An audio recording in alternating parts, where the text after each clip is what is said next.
Can you take away your negative mindset? Can you recognize any negativity that you are bringing into your day and make the conscious decision to leave it behind? I had decided going to bed that this was going to be our prompt today.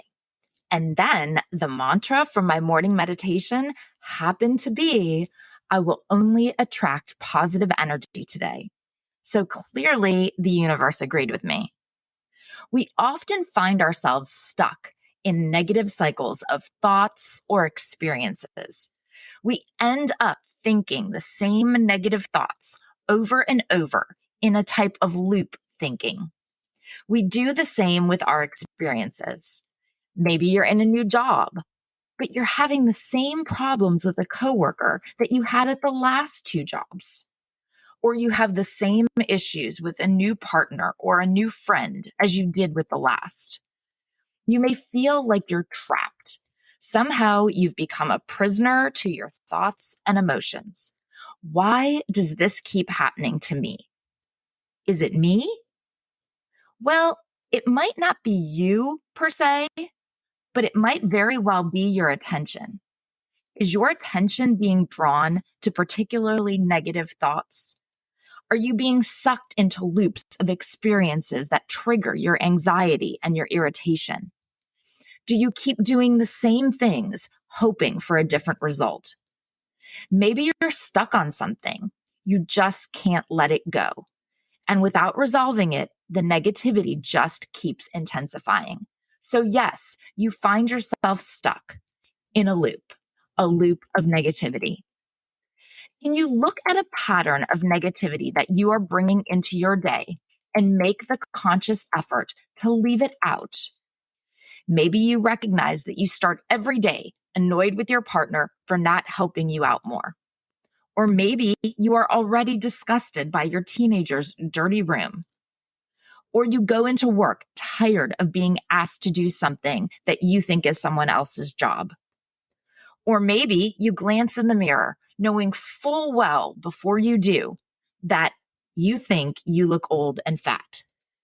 Are these negative thoughts and negative experiences waiting for us, or are we waiting for them?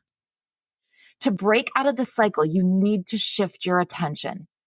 Decide today you will only attract positive energy. It doesn't mean that the thoughts or experiences just poof, they disappear. But it will make the negative energy stand out. And to break free from the loops, we need to recognize that we're in them.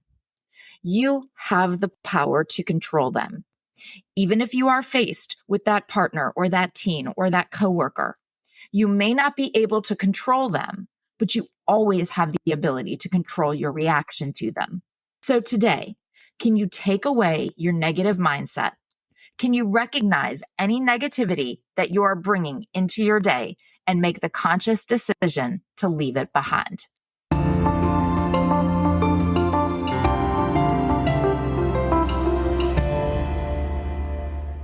Hey guys, it's Jen. This is another episode of Reframing Me. It's funny because I had our conversation all planned out for today, but I like to somehow be able to tie it into something that I've experienced or I am experiencing. And I was really struggling because we have had a stretch here where this has not been an issue for us at all. Hallelujah. Well, I think that I've figured out why it hasn't been a huge issue for us. It's been summer. And while I realize that correlation does not prove causation, I will say that our individual and collective moods are definitely more positive in the summer. You will remember that I told you I am a much better person when I am tan. Well, September sun just isn't the same, and this tan is fading. And so is our stretch, sans negativity. Y'all, it is like 9 o'clock when I am recording this in the morning. And I honestly feel like I couldn't feel more accomplished if I had solved world peace this morning. I mean, war, world hunger, disease, those are nothing compared to the catastrophe that I managed to avoid. So my daughter, well, she came dangerously close to needing to remain in le cours de français. Le cours de français that she chose, mind you. She didn't want to take Spanish again. I hate Spanish. Well, she doesn't hate Spanish. She's barely taken any real Spanish. I want to take French. Well, bien. I took 4 years of French. Okay, so we sign up for French. I hate French. I want anything except French. So apparently, French 1, it was the worst. Like, she hated everything about it. So, I mean, she was in it for like 4 days. She said, I will take anything else. Well, a week into school, there's very little available. And I know because I tried. I tried to find her anything and everything. Well, the ensuing mood this morning going off to school, well, you can probably guess, pas bon. So as they walked out the door and I gave my normal cheery goodbyes, be careful, I love you, it was like watching the storm pass out the door. Au revoir. But luckily, she has the best counselor in the school and potentially anywhere. I mean, this poor man, he is on his third Brubaker child now, plus one Brubaker mother. And he has proven over the last 4 years to have the patience of a saint. So he emails me this morning, right after she left, that he was able to figure out that if he switched her math class for her, she could move into bio and essentially deal with the language issue another day. Très bien, monsieur. Merci beaucoup. Now, I've told her this. She went to see him. She's got her new schedule, and I am already getting texts this morning. Her new math teacher is just the sweetest. She has 2 friends in the class. She's so happy. So, la vie est belle. Well, phew. It is funny how a few months of summer has made me forget some things, like how to apply makeup and how much I hate planning dinners and packing lunches. And I also forgot how negativity can snowball. One bad thing and it turns into everything, and everyone sucks very quickly. And no virus is more contagious than negativity, I swear. I have had a couple of friends mention to me about their teens just being negative, and which has made me start to think about this. And that also made me start to think about the fact that, wow, life has been super positive and peaceful lately. Now I see why. So these moms have been frustrated because in their kids' eyes, everything they do is wrong. Everyone is out to get them. They hate school and practices and friends and teachers and their clothes and their hair and pretty much everything. And I get it. Clearly, we have those experiences too. And some of you are really dealing with it, I know. And parenting a negative teenager can be a challenge. So, we're going to have our conversation today about negativity, understanding and helping to break the negativity cycle. We'll also look at some strategies and approaches that can help when you're parenting a negative teenager, especially by looking through a lens of empathy, which should give us some tools that will hopefully help to foster that resilience in them, to promote a more optimistic outlook, and to kind of help them escape the cycle of negative thinking, because it's a cycle. It's a loop that we get caught in. And I know that I feel it sometimes too. Something goes wrong or something is bad or you're angry about one thing, and it just casts a huge shadow over everything you come across, right? Like your entire outlook becomes negative and it just perpetuates that cycle of negativity. We're having a bad day and it feels like the world is out to get us. We start thinking that life is unfair or that it's harder for us than for anyone else, or that people are all against us, or that everyone has a better job, or better hair, or a better house, or a better life. We all think negatively sometimes. And if we can fall victim to it as adults, of course our teenagers can, 100%. But the more that we allow ourselves to think negatively, the more often we'll have these negative thoughts and the harder for us to break the cycle. And the same goes for our teenagers. And then their negativity can often just be one more thing that feeds into our negativity. And next thing we know, everyone is walking around miserable. And when we get sucked into these challenges in such primary relationships like ours with our kids, we do tend to spiral down very quickly, which of course only makes them more negative. It's just an endless cycle. And when we're in this downward spiral, we often find ourselves being reactive instead of just taking that pause that we're always talking about and assessing what is really going on. We all know that adolescence is, in and of itself, a period of such change. And these kids just are trying to figure everything out. They're trying to figure out who they are and how they fit in the world. And all of this change and all of these questions that they're asking themselves are often accompanied by mood swings and by negative thinking. And us as their parents, it is so important for us to understand why they're feeling this way, to know what are the underlying reasons behind their negativity. That way, we can provide the support that they need to cultivate a positive mindset, which will make our lives more positive, right? So we hear so much about empathy lately. And unfortunately, much of what we're hearing is how people just are lacking in empathy. We can think of empathy as being our ability to sense or to feel someone else's feelings as our own, and then to communicate this recognition to them in some type of comforting way. We do this to make that other person feel like they are emotionally understood and to make them feel like they're not alone. Now, sadly, on a societal level, we definitely seem to have trouble doing that. Societally, we seem to have lost the ability to sense other people's feelings if they're not our own. We tend to struggle overall to look at someone who is different than we are, or who is thinking or behaving or experiencing something different than us and say, I see and feel and understand how you are feeling, and you are not alone. Now, I could totally get up on my soapbox and go on and on about that, but I will stop myself.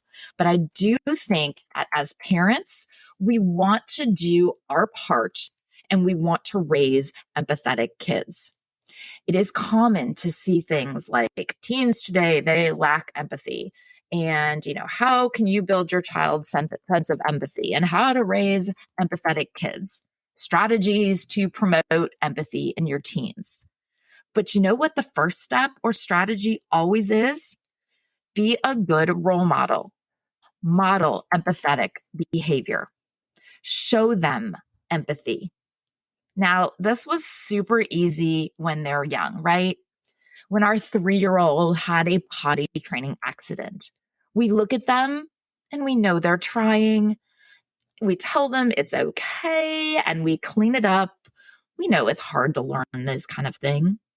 Or they get in trouble at school for talking during class, or they're riding their bike too fast and they fall off and they scrape up their knees, or they get their feelings hurt because someone was mean to them, or when they make mistakes. And we even can feel empathy when they're sassy with us, right? It's much easier to show them empathy during childhood because it's the point in our relationship where attachment just kind of creates an organic mutual closeness. We were at that period of building a strong bond, right? We were building this bond through trust and through dependence. And so naturally, we were really tuned in to each other's emotions. We felt our baby's feelings as our own. And we had no trouble showing them that we understood and how much we cared about them because we were their mommy and they needed us. They needed us to show them that, to be there for them, to connect with them. But as they've gotten older, they begin to pull away from us. They start to have those minds of their own and they make bigger mistakes and have bigger accidents and miscalculations. They are trying their hardest to separate from us. And so that organic intimacy that we felt with them, it starts to break down. It becomes a lot more challenging to stay connected, to feel that caring connection and express it communicatively to them, to these quote babies, now that they're adolescents and now that impending adulthood is pulling them away from us. It becomes a lot harder to show them empathy like we did when they were little because they're at this point that, yes, they need to separate from us. It's necessary for them to pull away. They need to detach in order to establish that functioning independence that they need and to differentiate from us and create their own unique identity.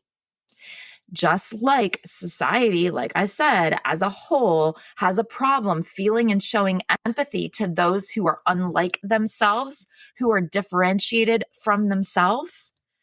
As parents of teens, this is a time that many parents struggle to do the same with their own kids. Their teens are trying to learn and figure things out and find out who they are and how they fit into the world. And in the process of doing this, they often behave in ways that are different than us, doing things that are not what we would do, thinking things that are not what we would think or what we would want them to do or to think. Whether it's something small like coloring their hair or dressing a certain way, or it's bigger like not putting the effort into school or a class or not training like you'd like to see from them, or it could be something huge like supporting the wrong sports team. I'm just kidding. Well, I mean, kind of, it's the start of football season after all. So supporting the wrong sports team or these big serious things like supporting a different political party or religion or sexual identification. It can become harder and harder for each side of this relationship to understand the other's worlds of experience. I mean, it's hard to even understand their damn texts anymore, right? I mean, I cannot be the only one who regularly searches Urban Dictionary to understand the content of a text, right? But even more than Urban Dictionary, one of the most powerful tools that we have for maintaining our feelings of connection with our teens is empathy. And yes, I get it. These years are potentially more emotionally intense. Our teens can be harsh or abrasive or even downright mean or disrespectful. But we can combat so much of this by showing them empathy. Even as they pull away from us, we can show them that we understand and show them how much we care about them. Yes, it's harder sometimes than when they were little. Who am I kidding? It is harder most times. But no one said that this was going to be easy. And just like when we had to clean up when they had an accident, that was what we signed up for. And this is what we signed up for too. Empathy itself is a connecting response. And during these hard times with them, it can be especially powerful. Looking through a lens of empathy, we can maintain our feelings of connection with them absolutely 100%. But you know what? It also serves to help them with combating that negativity. Because the first component of combating teenage negativity is understanding it, and especially understanding the factors that contribute to it. They're facing hormonal changes and social pressures, academic stresses, all of these things that we keep referring to in their search to try to find their own identities. And all of these things, they can contribute to a negative mindset. Now, we've said in previous episodes how important it is to never belittle their feelings, to let them feel all of the feels. And just because to you it's not a big deal, it doesn't mean that it's not to them. And when we belittle how they're feeling, and let me add that sometimes we don't even mean it that way, right? Like sometimes we feel like we're actually trying to connect with them or we're actually trying to show them some empathy, but inadvertently we're making it seem like it's not a big deal. I know that I have found something as simple as them saying they're tired and me saying, me too. To them, that belittles how they're feeling. Like it's no big deal. We're all tired. Just this morning, one of my sons says, he's like, I'm so tired. And I caught myself this time. And instead, I was like, I can imagine. I'm so tired and I am not a growing teenage boy. So I can't even imagine how tired you must be. So look there, right? Look at me. I'm learning. That was a master class in 6 a.m. empathy right there, people. Good job, Jen. So, yes, by realizing that, yes, they have big feelings and it is okay to let them feel them without us saying something rude. Like if he said, I don't want to go to school. And I was like, well, you're lucky. I don't want to go to work. I'd much rather go to school. You don't even know how lucky you are. All you have done there is what? You told him that your life was harder and your feelings were more valid than his? I mean, it's not a contest. And I think that sometimes parents don't mean these things as harsh as they come across. What if somebody said to you, when they said, I don't want to go to school, I'm tired of your whining every morning. Everyone goes to school. Get over it. You're going to be wishing you were in school someday when you're out working hard like me every day. I mean, that's awful. How would you feel about that? Would you feel a connection or any desire to connect with that person? Because I know that I wouldn't. But by looking through that lens of empathy, you can understand and then communicate to them that you understand the stressful things in their lives that are contributing to this natural propensity towards negativity. So try to remember, or if you can't remember, imagine. Imagine how hard it is to have your body changing all of the time and feel like you have so little control over it, over its shape and its size and how it feels and what others think when they look at it. And to have your hormones be all over the place. Oh my God. I believe that I have just described myself there. I mean, y'all, this perimenopause thing, it is no joke. It sucks. I started drinking this new colostrum thing along with my collagen and my olive oil and all the other random shit that I take all the time, which is hopefully going to help with my bloating and my all over belly issues. Although, as a total aside, okay, so I also suspect that my solar plexus chakra is blocked. Okay. So I decided this only last night too, when I was coming up with the negativity prompt or whatever. But you know that I successfully unblocked my throat chakra. So now I am going to be working on my solar plexus. But like I said, only came to this realization late last night. So I will update you both on my progress with that and with this colostrum thing. If you have no idea, by the way, what I'm talking about unblocking my chakras, go back and listen to the Just For Me episode. Keep the energy flowing. That'll clear it up for you. But you know what? I'll even link it in the show notes because I think that I need to head back for a refresher today. Anyway, okay.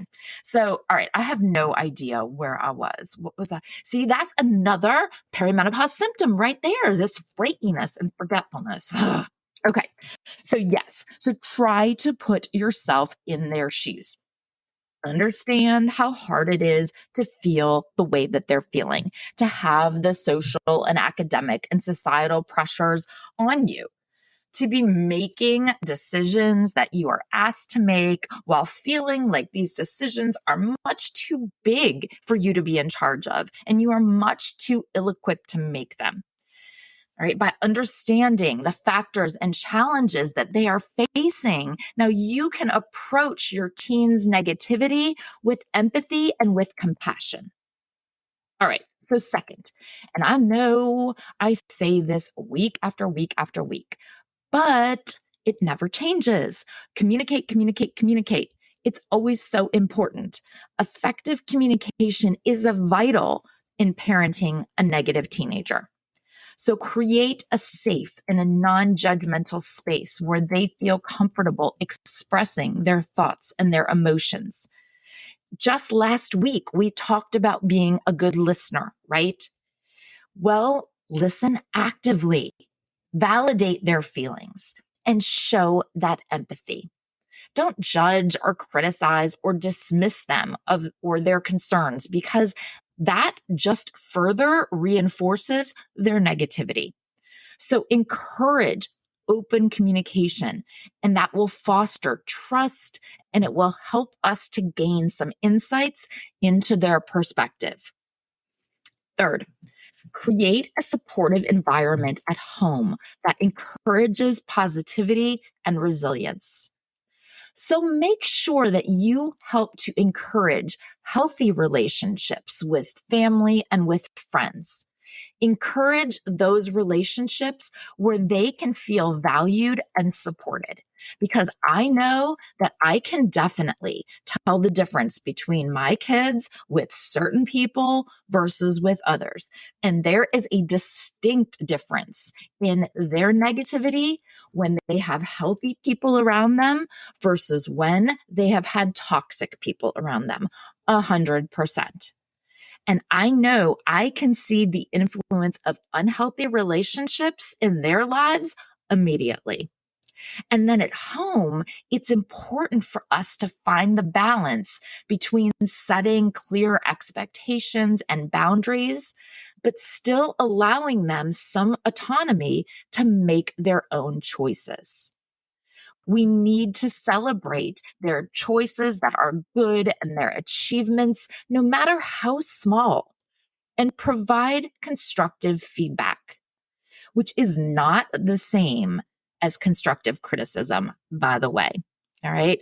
Constructive feedback will help them grow. So, what's the difference? Okay, let's walk down this because take the quick side trip down this path because I have learned the distinct difference over the last 23 years of teaching college students.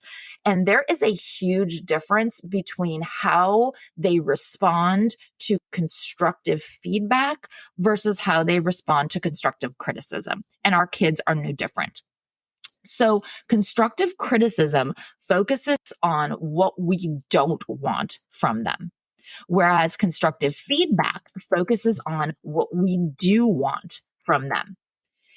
If you don't like how you hear them talking to you or to a friend or to a sibling, if you give them constructive criticism, it's more, don't talk like that. You're being so mean, or it sounds trashy, or you're being disrespectful. But if you give them feedback, it's more, your brother would be more willing to take you places if you talk to him nicer. Or you are such a sweet girl. I wish you talked better to me because I really do try to do whatever I can to help you. Or I know that you would never say something hurtful about someone intentionally. Do you realize that it sounds that way when you say it? Criticism is focused more on like their weaknesses and on what they've done in the past. It frames the commentary that you're giving them as if they are the problem. And it makes them seem like they screwed up, like it's over. They did something bad. You're angry or you're disappointed, and there's nothing that can be done at this point to fix it. You should have studied harder, or say, your grades this semester are a problem. You are always staring at your phone and you never pay attention when we talk to you. Okay. Those are constructive criticisms. They're focusing on what they have done, what they did wrong, what their weaknesses are.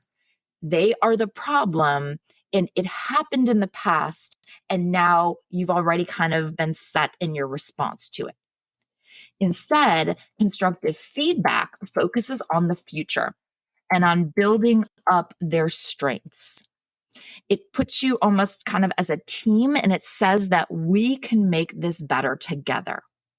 So you might instead say something like, now that you see what the test was like, for the next one, we're going to need to study a lot more. Let me know how I can help. Or, I know how smart you are. How can I help you to get the grades to go where they need to be? Or, I totally get that you need time for your friends and to decompress watching videos or whatever, but I need to talk to you about something important. So I need you to pay attention, and then you can go ahead and snap away with your friends. There's a distinct difference between the two. Constructive criticism deflates people, but constructive feedback inspires them. So if we want to inspire them, instead of making it seem like they've totally messed up, they're always wrong, they're doing bad, there's nothing that they can do to make it better. But if instead we can support them and to help them create a positive and a nurturing environment, we can help to counterbalance some of that negativity that they're getting from the external world that they're facing, and to promote an optimistic mindset in them. Fourth, we need to remember that even though they're teenagers, we are still powerful role models for them. And we can model and teach them effective coping strategies so that they can manage their stress and their negative emotions. And yes, they may be dismissive of you. Trust me, I get that one of all people. I get it. My children, they think that I am insane most of the time. In fact, we were talking about the Salem witch trials the other day. I don't remember why. Somebody's reading a book in English or something. And they were like, you would have been burned at the stake immediately. They wouldn't even have given you a trial. And they're probably right. But I do know that my woo-woo-ness and my constant reminders about being positive and showing gratitude and reframing their negative situations and using positive affirmations and teaching them breathing techniques, I know that even if they don't hop directly on my bandwagon, they do hear it all and they do take it all in, even when it doesn't seem like it. And just like I often say to you, no, maybe it's not for you today, but just stick it in your tool belt and pull it out when you need it. Just like today's discussion, it may not be for you today, but you know what? Someday it may be. So just stick it in your tool belt and pull it out when you need it. Model positivity for them. Show them that setbacks can be learning opportunities.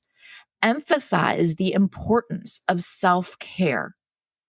Teach them that resilience will help them to bounce back from their setbacks, because all of this is going to help them to cultivate a more optimistic overall outlook on life.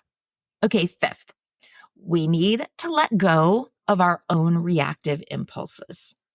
When you're facing a negative situation, like an issue or a conflict with your teen, Instead of pausing to assess what's actually happening, we often instead fall into a more reactive debate, something that's centered around maybe trying to be right or trying to show them why they were wrong or what they did wrong.